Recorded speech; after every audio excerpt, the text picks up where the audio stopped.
48 horas. Un hombre. 73 bajas. La cresta no era estratégica. Ni siquiera estaba marcada en la mayoría de los mapas tácticos. Pero durante 2 días a finales de octubre de 1944 se convirtió en el terreno más letal de los Vosgos. El Gefreiter Hans Keyermann escribió en su diario, recuperado semanas después de su cadáver congelado: «No podemos avanzar, no podemos retirarnos. Alguien allá arriba lo ve todo. Mi escuadrón entero ha desaparecido». Murió a la mañana siguiente con una bala en la sien, a 412 metros. El francotirador no se movió de su posición. Nunca tuvo refuerzos.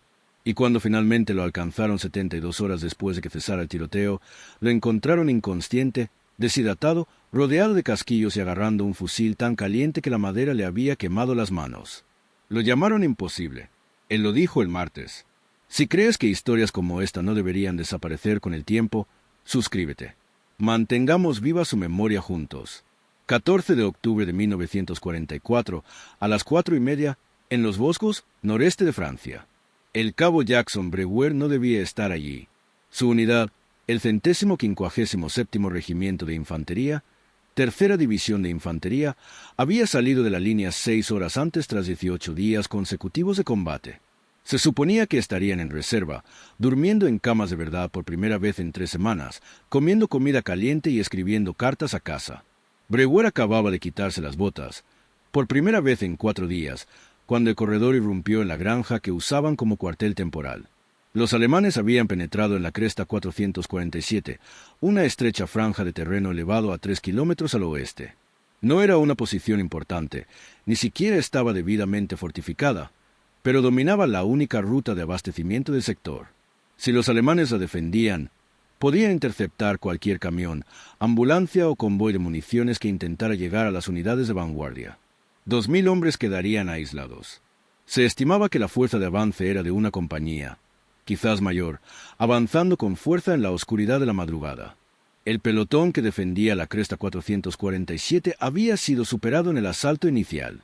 Solo se escuchaban algunas transmisiones de radio antes de que se hiciera el silencio. El batallón necesitaba a alguien que subiera, evaluara la situación y retrasara el avance alemán hasta que se pudieran organizar los refuerzos. Necesitaban un explorador, alguien rápido, alguien que pudiera orientarse en la oscuridad, alguien prescindible. Brewer se estaba poniendo las botas antes de que terminara la sesión informativa. Tenía 23 años, era de Kalispell, Montana, hijo de un guía de caza y una maestra de escuela. Cazaba alces y ciervos mulos desde los 8 años, podía calcular la distancia a simple vista con una precisión de 10 metros y podía interpretar el terreno como algunos hombres leen el periódico. El ejército había intentado convertirlo en soldado de infantería, pero el comandante de su compañía lo había visto disparar durante el entrenamiento, lo había visto disparar 10 balas en un grupo de 15 centímetros a 600 yardas con miras de hierro, y de inmediato lo reasignó como tirador designado. Brewer portaba un Springfield M1903A4, la variante de francotirador, con una mira telescópica Weaver 330C, un arma que, en las manos adecuadas, podía alcanzar a alguien a 800 metros. Sus manos eran las manos adecuadas. Agarró su rifle, su mochila, 4 bandoleras de munición, 80 balas en total, 2 cantimploras, sin comida porque no había tiempo, y se puso en movimiento antes de que nadie pudiera asignarle un observador. Trabajaba solo de todos modos.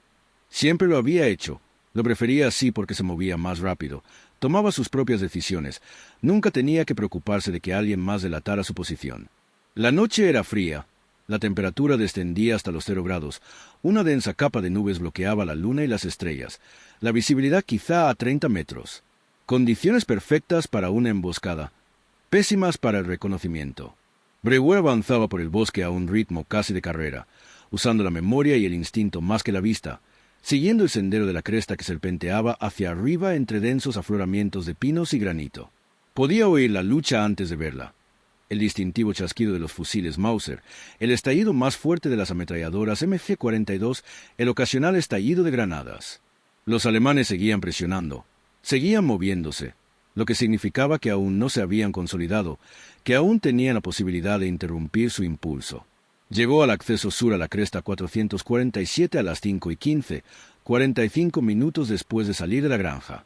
La cresta en sí tenía aproximadamente 800 metros de largo, quizás 60 metros de ancho en su punto más ancho, un dedo de roca y pino achaparrado que sobresalía hacia el oeste de la masa montañosa principal. El extremo oriental conectaba con la cresta principal, mientras que el extremo occidental descendía abruptamente hacia un barranco por debajo del cual discurría la carretera de suministros. Quienquiera que estuviera en la zona alta podía observar y disparar hacia abajo sobre esa carretera en toda su longitud a través del sector. Brewer pudo ver fogonazos a lo largo de la cresta, concentrados cerca del extremo occidental, lo que significaba que los alemanes habían avanzado casi en toda su longitud y estaban estableciendo posiciones para cubrir la carretera. También pudo ver movimiento, mucho movimiento, formas oscuras que fluían por la cresta en grupos del tamaño de un escuadrón, dispersándose, atrincherándose. Esto no era una sonda. Era una fuerza de asalto seria, al menos un batallón, tal vez más, preparándose para mantener lo que habían tomado. Brewer se desplazó hacia el norte, desviándose del sendero, entre las rocas y árboles de la ladera sur de la cresta, ascendiendo en ángulo, manteniéndose por debajo de la cima militar y aprovechando cualquier refugio. La estrategia inteligente consistía en observar, calcular la fuerza enemiga, informar y esperar el contraataque. La estrategia inteligente no consistía en enfrentarse a una fuerza enemiga de un batallón solo con un fusil de cerrojo y 80 balas. Brewer nunca había sido especialmente hábil con las estrategias inteligentes. Lo que sí se le daba bien era ver el campo de batalla en términos de geometría, ángulos, distancias, terreno muerto y campos de tiro. Y lo que vio mientras ascendía fue que la cresta tenía un cuello de botella natural a unos 300 metros del extremo oriental, donde la línea de la cresta se estrechaba a unos 20 metros de ancho, rodeada por fuertes desniveles a ambos lados y un grupo de enormes rocas de granito que creaban una posición defensiva natural. Si lograba alcanzar esas rocas antes de que los alemanes se consolidaran por completo, si lograba establecerse allí, podía interceptar su movimiento a lo largo de toda la cresta. Tendrían que atacarlo desde el oeste, lo que significaba atravesar terreno abierto bajo su fuego o subir por las laderas, lo cual era lento y los exponía al fuego en picado. Era una zona de aniquilación perfecta, siempre y cuando pudiera llegar primero. Llegó al grupo de rocas a las 5:40, justo cuando el cielo comenzaba a clarear por el este, ese peligroso crepúsculo en el que la visibilidad mejoraba. Pero la oscuridad aún ofrecía cierta protección. La posición era incluso mejor de lo que esperaba. 4 grandes rocas, cada una del tamaño de un coche pequeño, formaban un semicírculo irregular con espacios entre ellas lo suficientemente amplios como para proporcionar líneas de fuego en múltiples direcciones. El terreno tras las rocas ascendía, creando una barrera natural que ocultaría su silueta. Tenía una clara visibilidad hacia el oeste a lo largo de toda la cresta. Podía ver las posiciones alemanas tomando forma con la creciente luz, podía contar hombres, armas y posiciones de combate. Calculó 200 soldados, tal vez más, con al menos 4 equipos de ametralladoras, múltiples posiciones de mortero, todos atrincherados para una defensa sostenida. Aún no habían apostado centinelas en el extremo oriental de la cresta porque no esperaban una amenaza desde esa dirección. Habían invadido la posición estadounidense, matado o capturado a todos los que se encontraban allí, y ahora se concentraban hacia el oeste, hacia la ruta de abastecimiento y el previsible contraataque estadounidense. Brewer se instaló detrás de la roca más grande, la que le ofrecía mejor campo de tiro hacia el oeste, protegiendo su posición por todos lados. Desempacó metódicamente, con cada movimiento deliberado y practicado, colocando la munición a su alcance, colocando las cantimploras para poder beber sin cambiar de posición, comprobando el rifle en busca de suciedad o daños por la escalada, ajustando la mira para la luz del amanecer. El Springfield estaba frío, el metal absorbía el calor de sus manos, pero también le resultaba familiar, una extensión de su cuerpo tras meses de combate. Conocía este rifle como un músico conoce un instrumento, conocía sus tendencias y peculiaridades, sabía que disparaba ligeramente a la izquierda a larga distancia, sabía que el gatillo se rompía con exactamente 3 libras de presión, sabía que el cerrojo podía cerrarse en menos de un segundo si mantenía sus movimientos fluidos. Cargó una bala, el clic metálico resonó en el silencio matutino, y se colocó en posición de tiro, boca abajo, con el rifle apoyado en una pequeña mochila que había colocado sobre la roca, el cuerpo en ángulo para minimizar la exposición, respirando lenta y controladamente. El primer alemán que mató fue un sargento, identificable por el galón de suboficial en su cuello, que caminaba por la cresta aproximadamente a las 600, moviéndose de posición en posición, revisando a sus hombres, probablemente asegurándose de que todos estuvieran bien atrincherados. El alcance era de 380 metros, Un tiro fácil con buena luz y sin viento, el tipo de disparo que Brewer había realizado miles de veces en entrenamiento y docenas de veces en combate. Centró la mira en el pecho del hombre, exhaló un suspiro, apretó y gatilló con presión constante hasta que el rifle disparó. El retroceso le golpeó en el hombro, el estallido del disparo resonó por la cresta. El sargento cayó al instante, sin dramatismo, sin escena teatral de muerte, solo vertical un segundo y horizontal al siguiente. Los hombres a su alrededor se dispersaron, buscando refugio, gritando en alemán, tratando de averiguar de dónde había venido el disparo. Brewer ya estaba manejando el cerrojo, expulsando el latón, cargando bala nueva en la recámara, buscando el siguiente objetivo.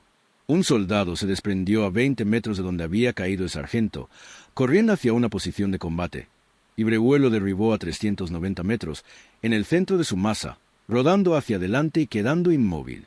Otro soldado, más al oeste, apuntaba en dirección a Brewer, gritando a su escuadrón, y Brewer le disparó en el pecho a 410 metros.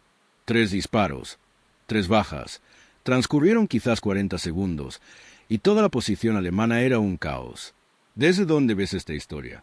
Comenta abajo. Los alemanes hicieron lo que hacen los soldados entrenados cuando están bajo fuego de francotiradores desde un lugar desconocido. Se agacharon, se pusieron a cubierto, se detuvieron e intentaron identificar la amenaza. Brewer los vio escudriñando el extremo oeste de la cresta con binoculares, llamándose, pero su posición era perfecta.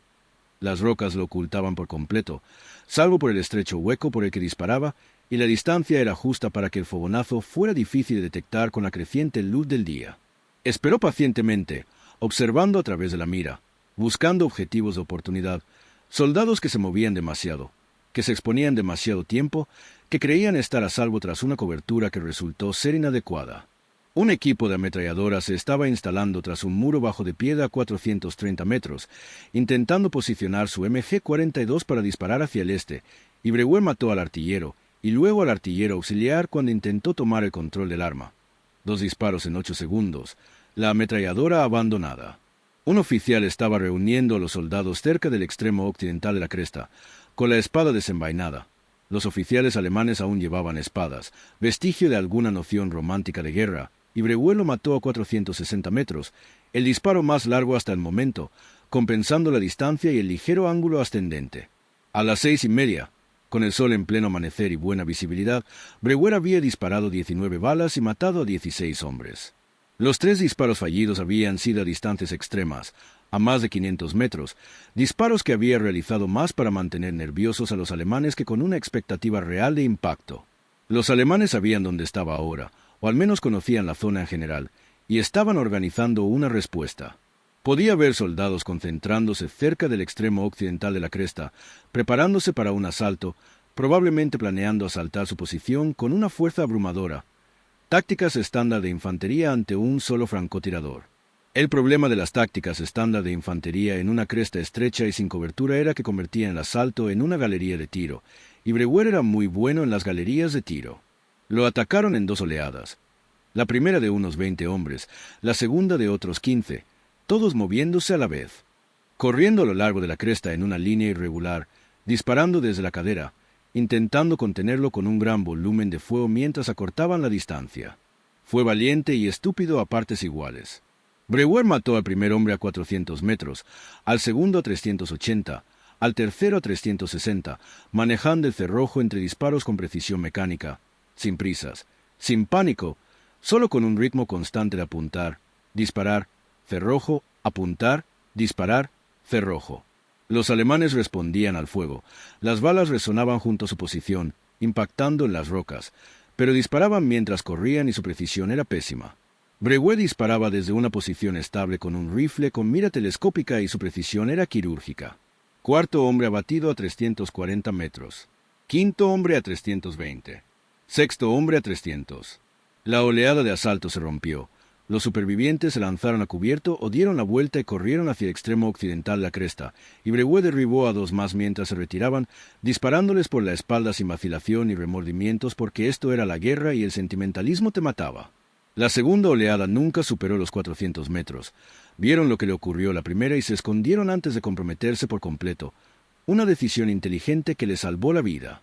Brewer contó 8 alemanes que habían abandonado el asalto, con los cuerpos esparcidos a lo largo de la cresta. y el resto había regresado a sus posiciones, ya no ansiosos por apresurarse hacia el loco estadounidense con el rifle. La mañana se transformó en un patrón que definiría las siguientes 48 horas. Los alemanes intentarían algo, un ataque de prueba, una maniobra de flanqueo o un duelo de francotiradores, y Breguet respondería metódica y eficientemente, usando la munición con precisión, ya que solo tenía 80 balas y no podía conseguir más. Intentaron enviar hombres por la ladera sur a las 7:15, un pelotón del tamaño de un escuadrón moviéndose entre árboles y rocas, intentando rodear su flanco. Breguet los divisó a 400 metros. Era difícil disparar a través de árboles con blancos móviles, pero derribó al hombre de la punta y el escuadrón se echó a tierra, inmovilizado en la ladera, sin cobertura ni posibilidad de avanzar. Mató a 2 más antes de que se retiraran, desperdiciando munición valiosa, pero necesaria para convencerlos de que flanquear no era una opción viable. Intentaron un duelo de francotiradores a las 8. Un tirador alemán con un K-98K con mira telescópica se posicionó detrás de un tronco caído a unos 500 metros, una buena posición con campo de tiro despejado. El alemán disparó 3 veces, todas fallando, antes de que Breguet disparara una bala a través del hueco entre el tronco y el suelo, alcanzando al francotirador en la cabeza y matándolo instantáneamente.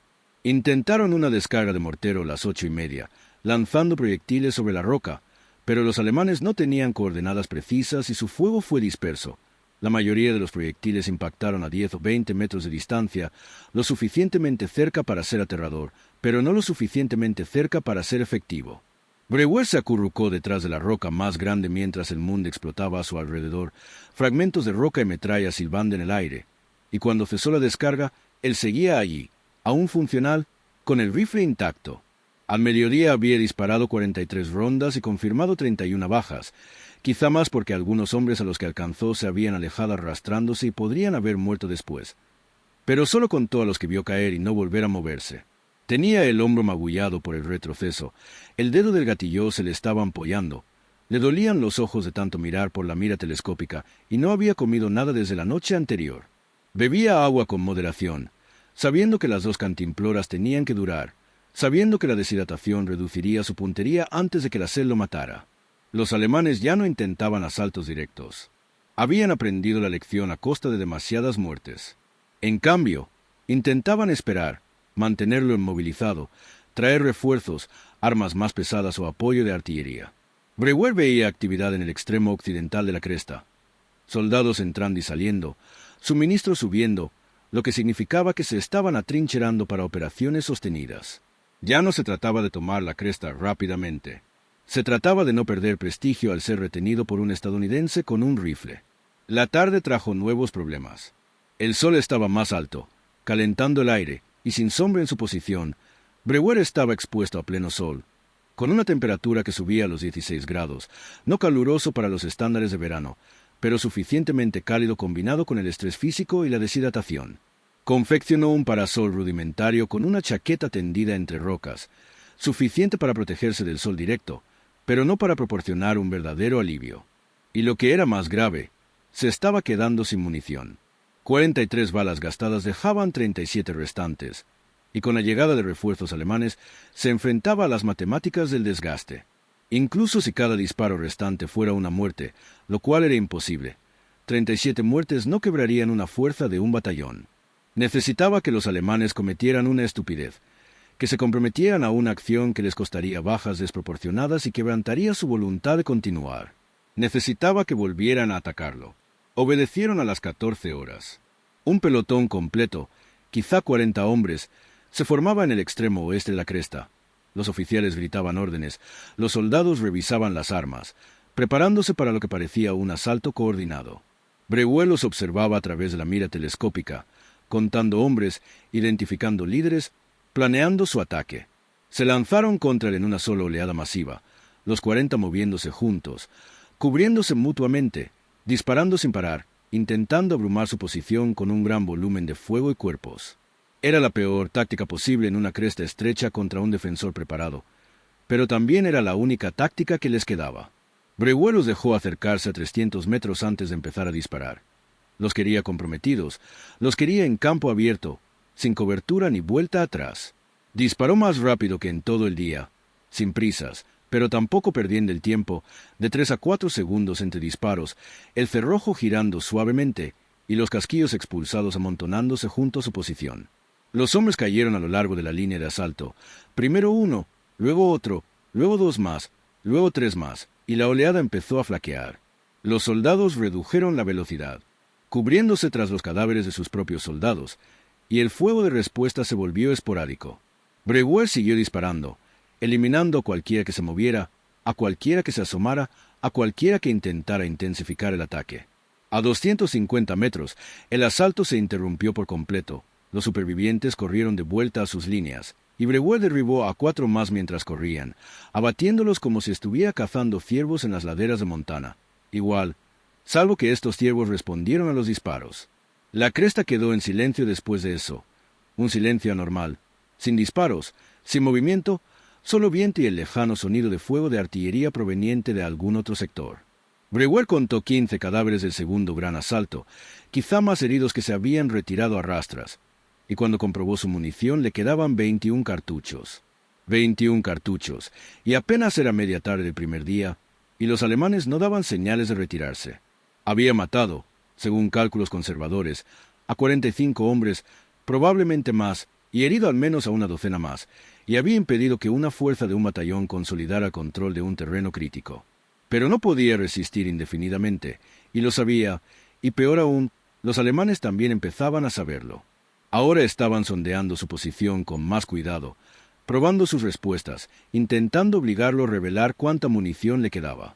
Tácticas inteligentes, el tipo de táctica que eventualmente funcionaría si no recibía refuerzos o reabastecimiento pronto. Ninguna de las dos cosas ocurrió.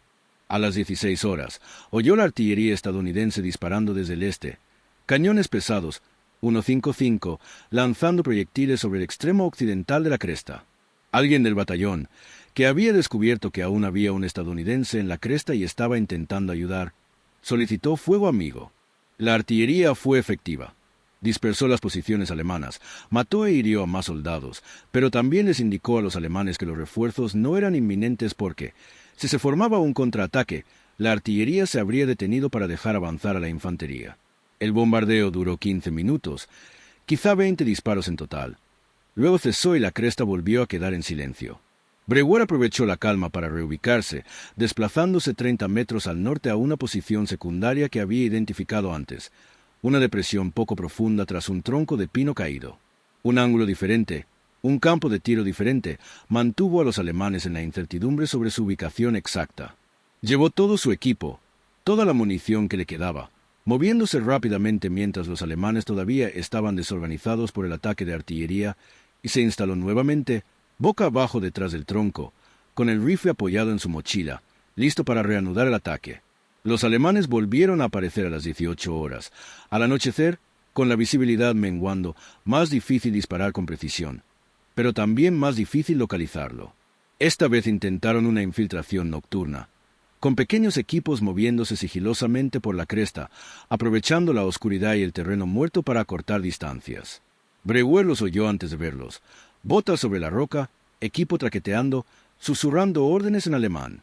Esperó hasta tener objetivos claros, siluetas moviéndose contra el cielo más claro, y empezó a disparar, usando el fogonazo para rastrear los objetivos entre disparos, ya que la mira era casi inútil con la luz menguante. Mató a 3, quizá 4, difícil de distinguir en la oscuridad, y la infiltración se estancó. Los soldados se escondieron, temerosos de moverse porque cada movimiento atraía fuego.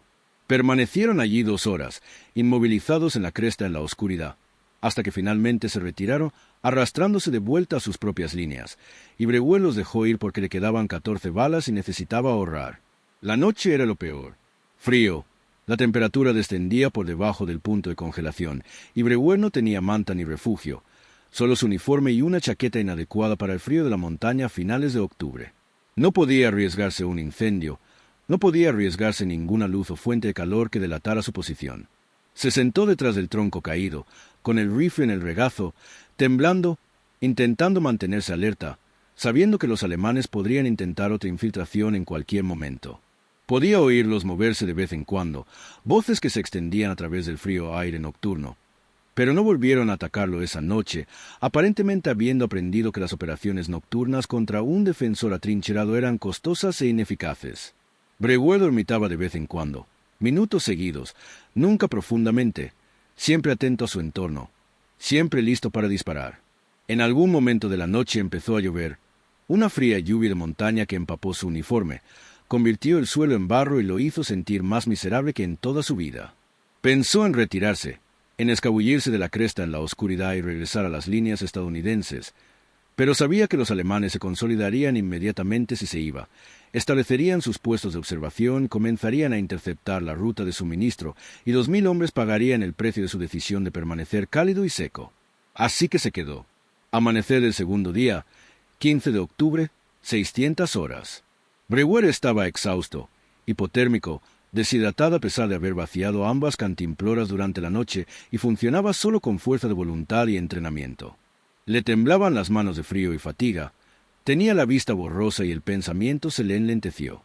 Le quedaban 14 cartuchos. Los alemanes lo tenían y lo sabían. Solo tenían que esperar, mantenerlo inmovilizado hasta que se desplomara por la intemperie, el hambre o la sed, y entonces podrían invadir su posición con tranquilidad.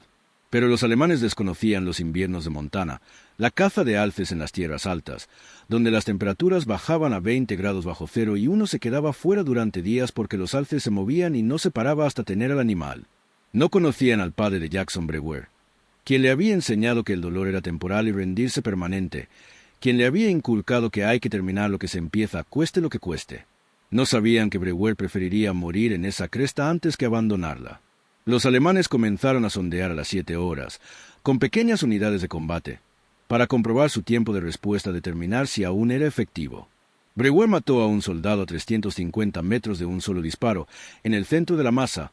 El hombre cayó como una marioneta con los hilos cortados, y el sondeo cesó. Sabían que aún era funcional, seguía siendo peligroso. Aún capaz de matarlos se exponían. A las 9 horas intentaron otro asalto, esta vez más pequeño, de unos 20 hombres, avanzando en ráfagas cortas, utilizando tácticas de fuego y maniobra profesionales y disciplinadas. Breguet mató al oficial que lideraba el asalto, luego al líder del escuadrón, y luego a 2 soldados más antes de que el asalto se detuviera a 300 metros, acorralado por el fuego preciso de un hombre que, por derecho propio, debería haber sido ineficaz en combate. Le quedaban 10 disparos. A las 11, aparecieron aviones estadounidenses, P-47 Thunderbolts, grandes cazabombarderos que habían sido llamados para atacar las posiciones alemanas en la cresta.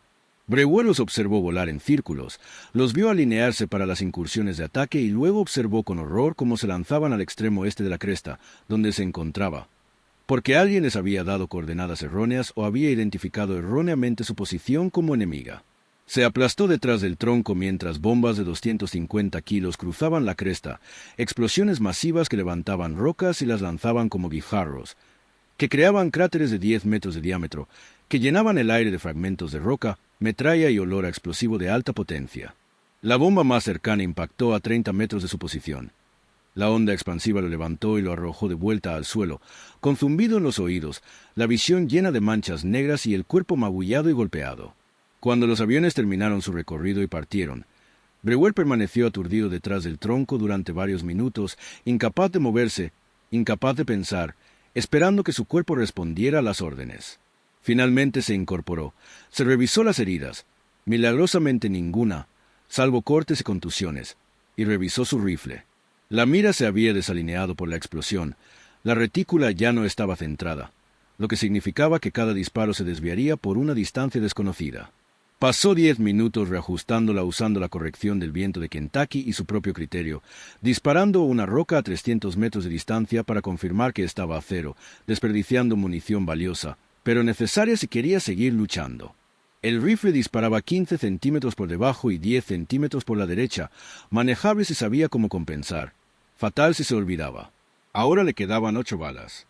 El incidente del fuego amigo pareció desmoralizar a los alemanes más que perjudicarlos. Habían visto aviones estadounidenses bombardear a su propio soldado, lo habían visto sobrevivir y debió de parecerles cosa del destino, una intervención divina o magia negra estadounidense que se negaba a morir sin importar lo que le hicieran.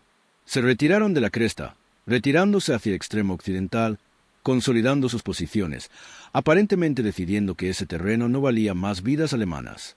Breuer los observó por la mira telescópica, los vio cargar a los heridos en camillas, recoger equipo, prepararse para abandonar la posición.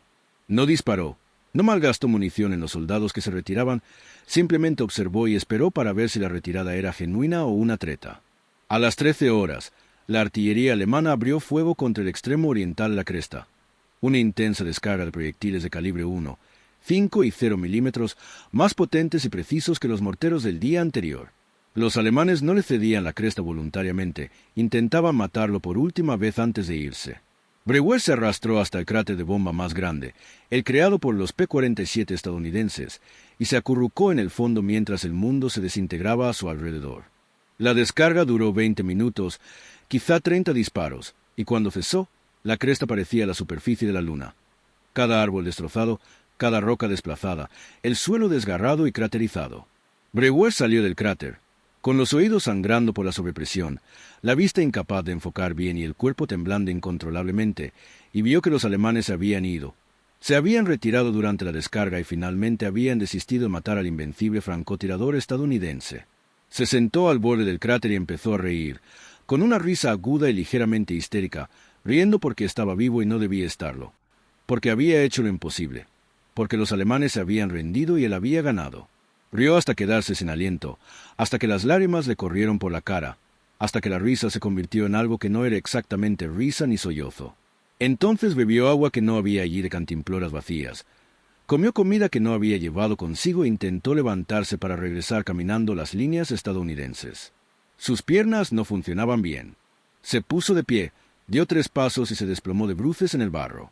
Lo intentó de nuevo, logró dar 5 pasos antes de caer.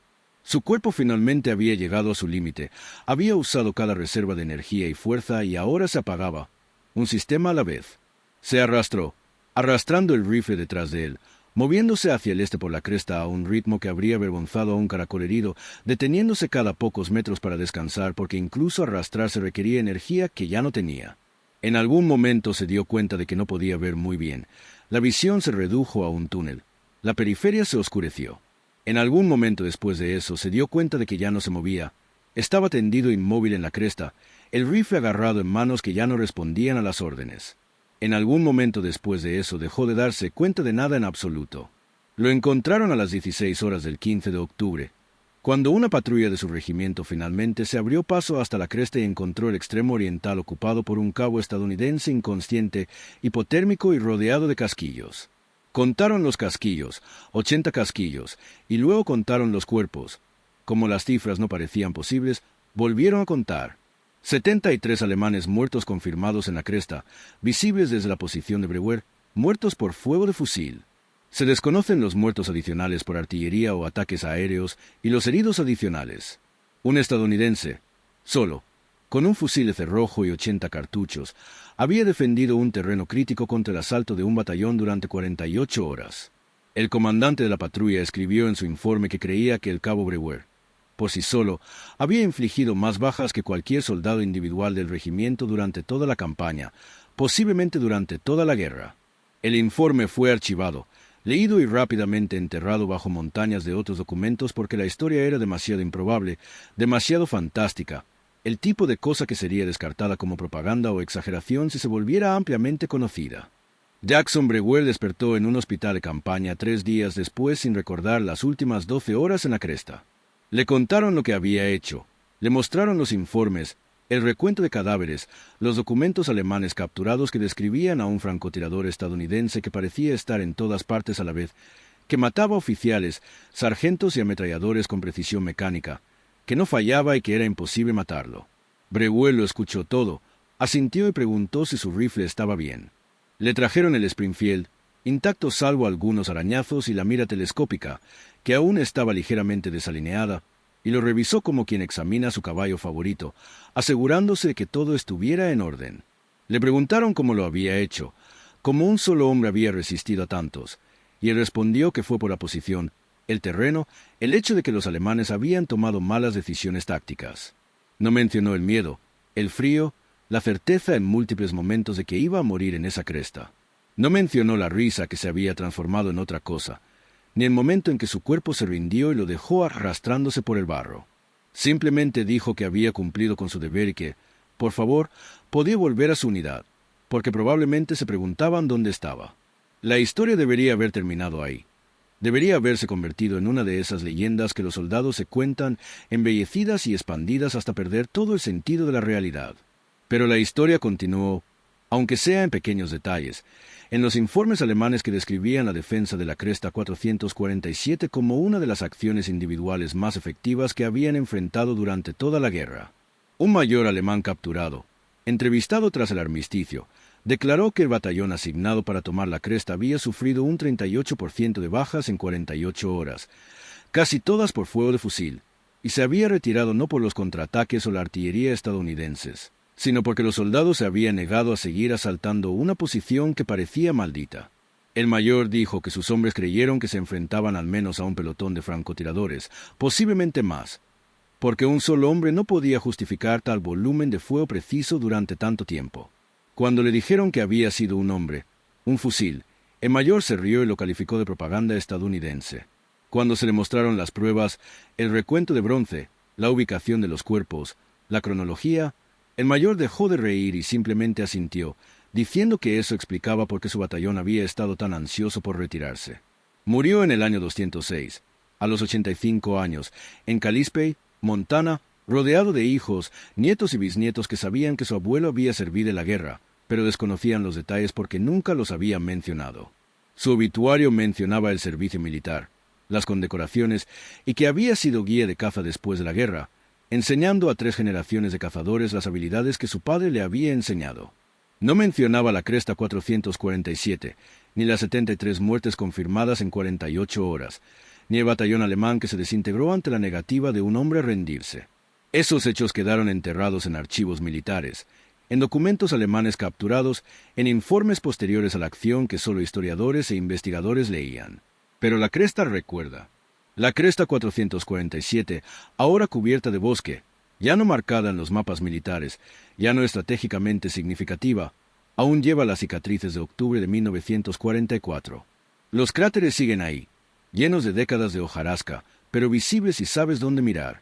Las rocas siguen ahí, las que Jackson Brewer usó como refugio, aún marcadas con impactos de bala y cicatrices de metralla. Y si te paras en esa cresta al amanecer, cuando la luz se eleva sobre los bosgos y la temperatura desciende a 0, casi puedes verlo allí detrás de las rocas con el rifle Springfield, solo, superado en número, imposible de matar, haciendo su trabajo mientras el mundo intentaba acabar a su alrededor. Lo llamaron imposible, la defensa de esa cresta por un hombre contra tantos. Lo llamaron propaganda, lo llamaron exageración, lo llamaron matemáticamente improbable. Jackson Brewer nunca lo llamó de otra manera que martes. Solo un día más en la guerra, nada especial, nada destacable. 73 hombres murieron porque creyeron que un hombre no podía detenerlos. Un hombre sobrevivió porque creyó que no podía dejarlos pasar. La diferencia entre esas dos creencias se medía en bronce, sangre y cuerpos esparcidos en una cresta sin nombre en Francia. Lo llamaron imposible. Él les demostró que estaban equivocados. Si esta historia te conmovió aunque sea una vez, suscríbete. Es el mínimo homenaje que podemos darle a hombres como él.